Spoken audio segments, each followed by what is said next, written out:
So now what I want to do is pretend you're kind of holding this cube, and instead of the edges being sharp, what I want to do is sand down the edges so that they're rounded and it's kind of a nice soft object all around. So what we're going to do is grab the eraser and we're just going to just sand those corners off. We just want to make it round. And this will be a really great exercise overall to get something to look like you controlled the form of it by manipulating the silhouette, but also the blending that we're about to do right after this.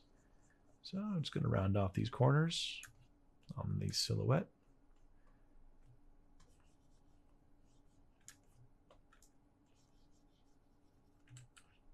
Okay, I'm going to lock the transparency. Going to grab that mixer brush down over here. You could grab the airbrush one or the bristle one. I prefer the bristle one. And what we're going to do here is just blend all these edges. So these are the meeting edges where the different sides are meeting. And that's what we're going to blend together to be rounded like a cylinder.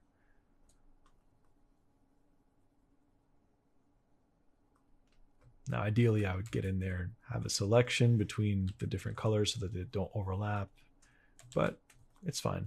We're treating this as a fun painterly assignment.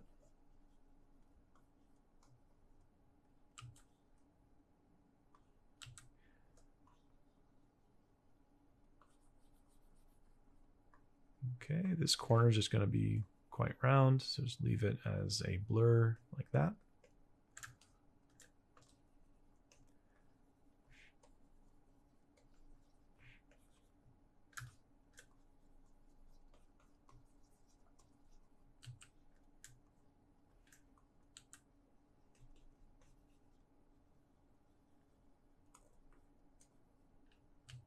And now it looks like a kind of 3D soft beveled cube. Very quickly done. That's nice spot of sharp edge.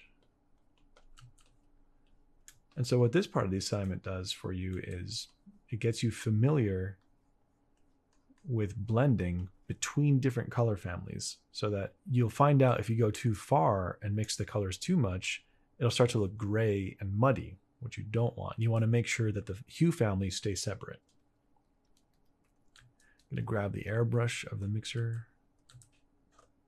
brush and just get a little bit of a cleaner transition in these areas.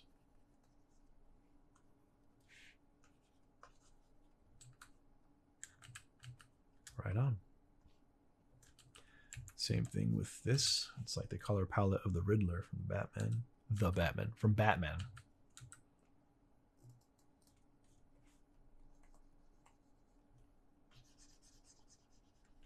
Just erase out these corners.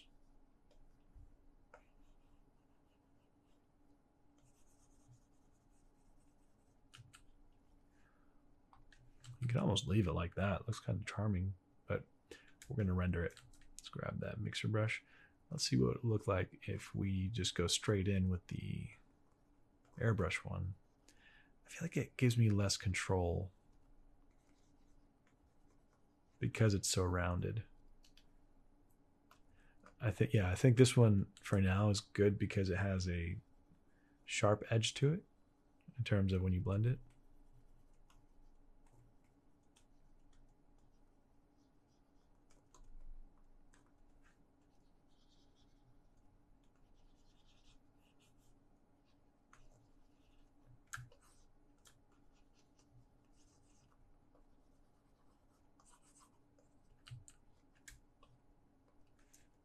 And last but not least, we'll go to our yellow and blue cube.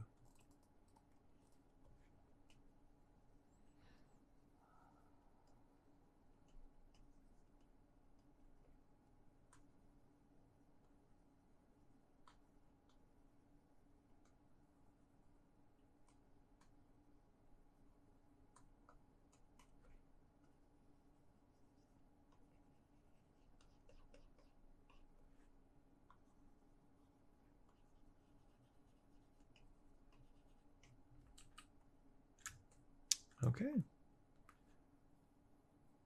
So far, so good.